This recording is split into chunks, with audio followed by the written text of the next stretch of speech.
você gosta das comédias românticas do final dos anos 90, início dos anos 2000, mas acha que elas pecam em algumas questões, está incomodado com os filmes lacradores que não têm tanta substância, então esse vídeo é para você.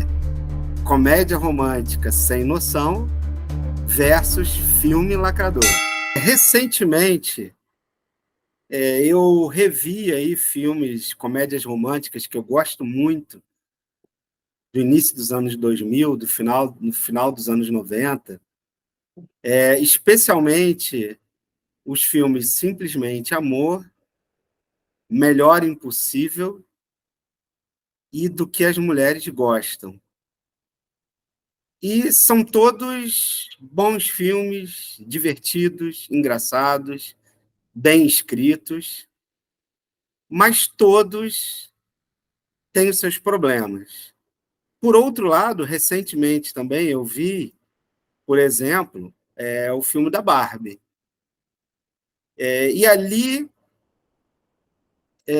ao comparar o filme da Barbie e pensar nas comédias românticas que eu citei, ficou aquela coisa, onde está no filme da Barbie, que não tem os mesmos problemas apresentados nas comédias românticas, mas onde está a substância? Então, discussão sem substância é só lacração mesmo? Eu coloquei aqui uma pauta importante para ser discutida, mas se o filme ele não tem qualidade como filme, né? O roteiro é fraco, os personagens são mal desenvolvidos, será que a discussão não está sendo esvaziada?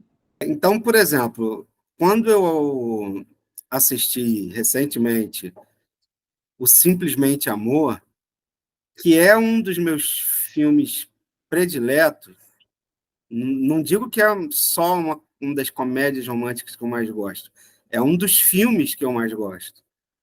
É excelente filme.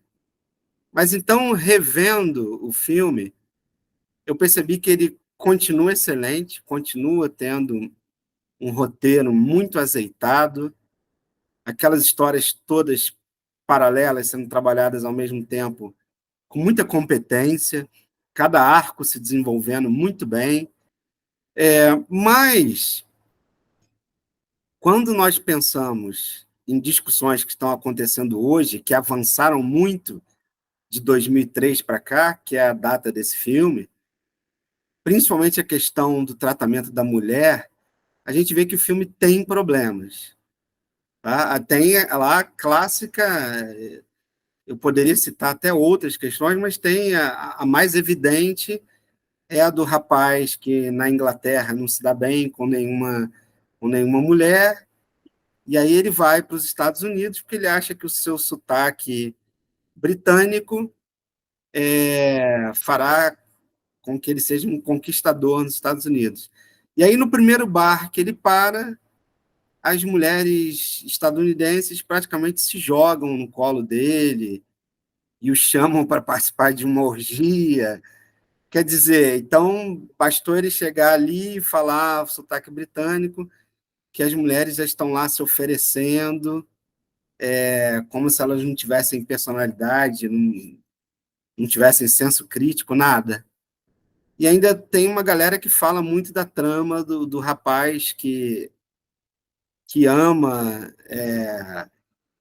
em segredo a esposa do melhor amigo, né? E que ela acaba descobrindo isso, porque ele fez uma gravação do casamento e na gravação só tem ela, né? Então, algumas pessoas dizem ali que seria a atitude de um stalker ou alguma coisa assim.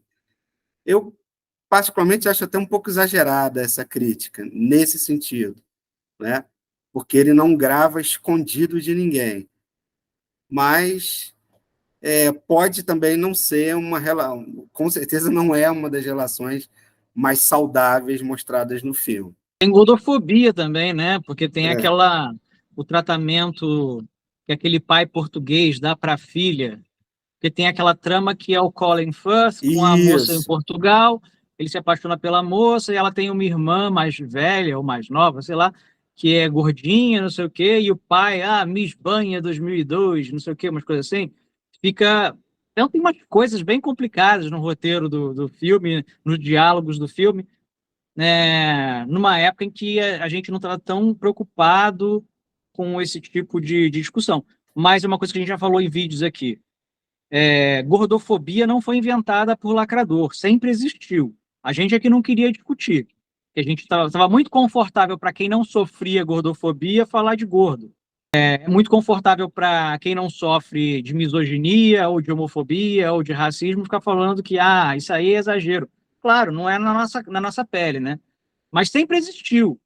A gente que não queria discutir. E como a gente não queria discutir, a gente deixava passar nesses filmes. E aí o grande problema né, Evandro?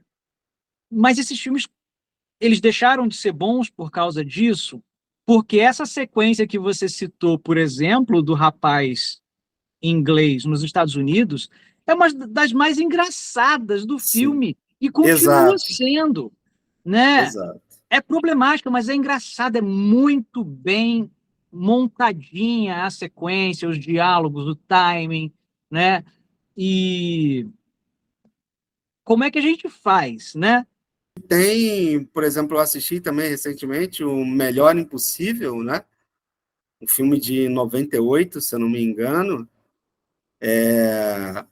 com Jack Nicholson e a Helen Hunt, que tem lá o personagem intragável do Jack Nicholson, né? Um personagem extremamente egoísta, né? Extremamente indiferente ao sofrimento alheio, e aí usa meio que como uma muleta, uma desculpa, aquele transtorno que ele tem, toque, e no fim das contas, bastou ele se comportar um pouquinho melhor, pagar um médico para a filha da garçonete, acolher o vizinho gay que não consegue mais pagar o aluguel, e de repente, aos olhos dela, aquele homem intragável vira o verdadeiro Dom Juan, né? Já passa a ser um excelente partido. Então, é uma outra questão, né? Como a personagem feminina aceita tão rapidamente aquele sujeito horroroso por causa de um ou dois gestos lá que ele estava fazendo em benefício próprio, né? Diga-se de passagem. Sim. Porque ele paga o médico para o filho dela porque quer que ela volte a trabalhar, que ele só aceita ser atendido por ela, né? E ele recebe o vizinho gay que foi expulso para poder ficar bem diante da mulher, né? Parecer magnânimo. Então, realmente, é um outro filme complicado, né? Sem falar que ele é um personagem extremamente misógino no filme. Basta ver a cena em que a secretária da editora pergunta como ele consegue descrever a mulher tão bem, e ele diz que pensa no homem, e aí tira toda a razão, todo o equilíbrio, e pronto, ele tem a descrição da mulher. E é uma crítica bastante recorrente, né? Que algumas pessoas vão dizer, uma crítica recorrente dos lacradores, dos mimizentos, sobre essas comédias românticas antigas, que elas normalmente naturalizam, fazem muito isso, naturalizam a toxicidade masculina. Exato. Passa muito pano para comportamentos que são... Cara, eu não tenho que ficar com um cara que me trata assim. Mas nesses filmes, a mulher sempre acaba ficando com o cara. O cara, ele é um babaca o tempo inteiro, ele tem atitudes horrorosas, tóxicas, ele é misógino, ele é insensível, mas no final das contas ele faz uma coisinha desse tamaninho e a mulher se derrete por ele, de amores, e fica com ele no final, e todos vivem felizes para sempre. Isso é uma crítica recorrente. E esse filme, Melhor Impossível, que tem muitas qualidades, principalmente no trio principal do elenco lá, o Jack Nicholson, a Helen Hunt e o Greg Kinnear, tem muitas qualidades, mas é problemático. Então, novamente. E tem o último caso que a gente vai falar aqui, que tem a Helen Hunt, novamente, né? E o Mel Gibson, que é o do que as mulheres gostam. Então, esse filme, novamente, a visão dele sobre as mulheres é muito complicada, né? Porque a partir do momento que o personagem do Mel Gibson, que é um personagem machista, misógino, né, que acha que uma mulher ele não deveria estar ali tendo que concorrer com uma mulher na Qualquer empresa. semelhança com o Mel Gibson da vida real provavelmente não é mera coincidência. Então ele é aquele personagem até que acontece lá aquele evento e ele começa a ler os pensamentos das mulheres. A partir do momento que ele está lendo o pensamento das mulheres, basta ele fingir simpatia, falar uma palavra carinhosa em determinados momentos, que pronto, ele vira o rei da mulherada. A mulherada passa a amá-lo, passa a achar o melhor ser humano que já existiu, né? Então, e novamente ele está sendo ali um canalha, né? Se aproveitando daquelas informações privilegiadas para passar a perna na personagem da Helen Hunt, né? E acabar conseguindo os contratos que iriam para ela, passam aí para ele, que ele rouba as ideias dela. É um Então, filme que parece perder muito uma ótima premissa, né? Porque ao invés dele pregar uma empatia a partir de saber como seria se o homem pensasse como uma mulher, no que ele melhoraria, né? O filme acaba indo, não, o que o homem faria? Faria a coisa que qualquer homem faz, ser sacana, ser babaca, ser competitivo, tirar vantagem, mentir, enganar, né? E por mais que haja uma redenção no final, a gente termina o filme e nem lembra mais do final dele, a gente lembra do resto. E aí também é a questão do vídeo de hoje. O filme é bom na sua feitura, né? Tem sequências que são hilárias no filme. E aí sim. você fica com isso na sua cabeça. Você acaba não lembrando de coisas que poderiam redimir o personagem, ou redimir até o próprio filme como menos machista, menos problemático, mas até o mérito do filme ser bom, ser bem feito, faz com que ele fique mais problemático ainda, né? Porque você esquece certos problemas porque ele é engraçado. Eu acho que as pessoas hoje em dia elas ficam muito assim, né? Ah, cara, tu tá querendo cortar meu barato, né? Esse filme é tão legal. Quando eu vi esse filme há 25 anos, há 20 anos, ele foi tão legal, me diverti tanto, eu dei boas risadas. Ah, eu também, o Evandro também, né? Isso, exatamente, nós também. Eu assisti recentemente e me diverti, só que eu realmente comecei a enxergar esse problema. Como é que a gente fica nisso, né? Ou a gente tem que começar, todo filme agora a gente tem que colocar muita discussão política e não sei o quê. Onde a gente chega? Onde a gente fica nisso, né? A respeito do que as mulheres gostam, ainda tem um agravante. O filme é dirigido por uma mulher. Até alguém poderia dizer, ah, não, mas já que foi uma mulher que dirigiu, então isso aí anula o argumento de vocês. Não, não anula. Não anula em Não, não nada. anula porque a Nancy Myers é uma mulher que hoje ela tem 70 anos de idade, provavelmente, né? Sei lá. Não, já passou dos 70 anos, ou seja, é uma mulher de uma outra geração, né? Sim. Sem contar que, assim, como é uma mulher trabalhando em Hollywood, né? É, Imagina como é que são os homens dizendo o que ela tem que fazer ali o tempo inteiro, né? ela não deve. Imagina uma mulher dirigiu Mel Gibson, cara. Um cara que já É, tinha vencido o Oscar de melhor diretor, merecendo ou não. Um cara que era o mais poderoso ali no final da década de 90 de Hollywood, um dos mais poderosos de Hollywood. Imagina se ela ia ter tanto espaço assim para poder, pô, não gosto disso, não gosto daquilo. Acho que no caso da mulher tem essa coisa também de, cara, ou eu faço isso, eu não tenho espaço em lugar nenhum aqui. Eu vou ser mandado embora, ninguém vai querer trabalhar comigo. Depois do Me Too, a gente sabe como é que é, não dá para fingir mais que a gente não sabe como é que é para mulher em Hollywood, na frente e atrás das câmeras. Então, eu dou uma absolvida nela, eu não coloco a culpa nela, não. Agora, já o filme, pulando aí para o presente, já o filme da Barbie, ele foi dirigido por uma mulher, produzido por uma mulher, escrito pela mesma mulher que dirigiu. Então aí a diretora ela teve controle praticamente total. Então a atriz e produtora Margot Robbie ela deu carta branca para a diretora Greta Gerwig escrever, fazer o que ela quisesse desse filme da Barbie.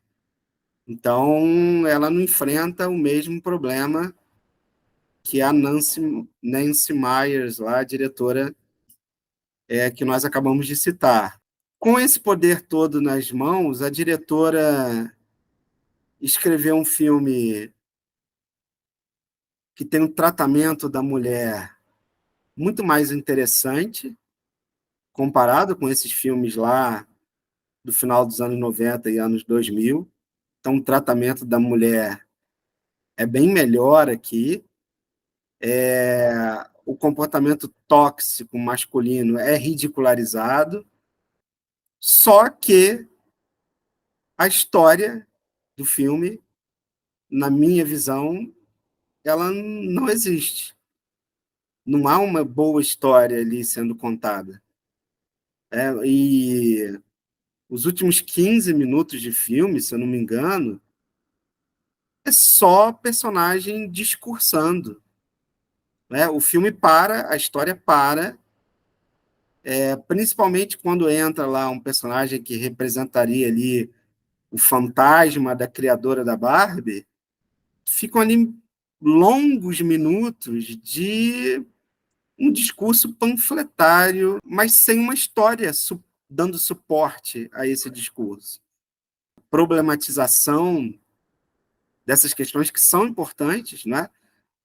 O comportamento tóxico masculino tem que ser ridicularizado mesmo, as mulheres têm que ser tratadas com mais respeito nos roteiros, mas isso tem que estar integrado a uma história. E aí é que a gente acaba tendo que dar o braço a torcer e dizer, mas será que isso não está sendo só lacração? A lacração é esquisita, né? Porque muitas críticas que eu vi, que eu tendo a concordar, que é que o filme ele vende uma ideia de que feminismo é o oposto de machismo. Você cria uma ideia do revanchismo, você precisa, porque tem aquela história, né? A Barbie ela tem que retomar o poder, não sei o quê, é uma coisa, uma briga de poder. Então você tá sublinhando uma ideia de que de oposição entre feminismo e machismo, que é uma coisa que a direita faz. E quando você faz um filme que você coloca uma disputa de poder, né, você está defendendo uma ideia de que feminismo é oposto ao machismo, que é complicado também, né? Tem um cara que eu conheço, não vou citar porque ele não me deu autorização, a crítica dele foi bem curta. Monetizaram o Me Too. Você quer fazer falar sobre uma pauta de esquerda no filme? Jogando o jogo da direita e defendendo uma ideologia de direita para falar da ideologia de esquerda. Aí eu já acho que é mais grave até do que não ter história. E assim, agora a gente vai apanhar da galera à esquerda, né? Porque tem um monte de gente que acha que o filme da Barbie é genial. Eu acho que corrobora o fato que você falou, que tem pouca substância, que tem pouca história, quando você vê que ainda é uma história que, no fundo, não está falando da ideologia que pretende estar falando, né? É uma visão feminista protofascista, que é essa que opõe machismo e feminismo, né? Exato, Enfim, porque o mundo da Barbie é uma ditadura feminina, né, na história. sim, Alguns tiozões aí de direita, de extrema-direita, saíram dizendo que o filme é anti-homem, que é um absurdo, que esse filme é perigoso, né? Não deixe seus filhos assistirem, porque ele... Bom, na verdade, eu nem acho que ele é perigoso, mas ele dá munição para esse terrorismo moral que a extrema-direita faz. Veja como eles estão atacando os homens. Isso é que é feminismo, atacar homens. Né? Mas E, o filme fala sobre isso. Talvez, é, eu não vou chegar tão longe, mas talvez a ideia do filme, tipo lá a minha crítica no outro vídeo do James Gunn com Guardiões da Galáxia, seja esvaziar a pauta, porque a ideia de que feminismo é uma luta por igualdade de gênero passa longe do filme da Barbie. A ideia de feminismo que o filme da Barbie fala é realmente de uma disputa, de uma oposição. e tem uma outra coisa que é importante a gente salientar também, porque o machismo, assim como o racismo, homofobia, eles estão todos sob a asa protetora do capitalismo. Eles são parte do sistema capitalista. E o filme da Barbie, ele coloca lá a Mattel na história, né? Que é a empresa que fabrica a boneca da Barbie. Então, aparentemente, no início, a Mattel é aquela empresa malvadona, né? Dominada por homens, mas tudo que bastou para a Mattel se tornar boazinha foi uma funcionária incentivada pela Barbie tomar as rédeas da Mattel, né? Como se fosse assim, coloquem mulheres em posição de comando que essas empresas vão deixar de alimentar o machismo, o racismo. Não, não vão deixar. O filme é claramente um feminismo liberal.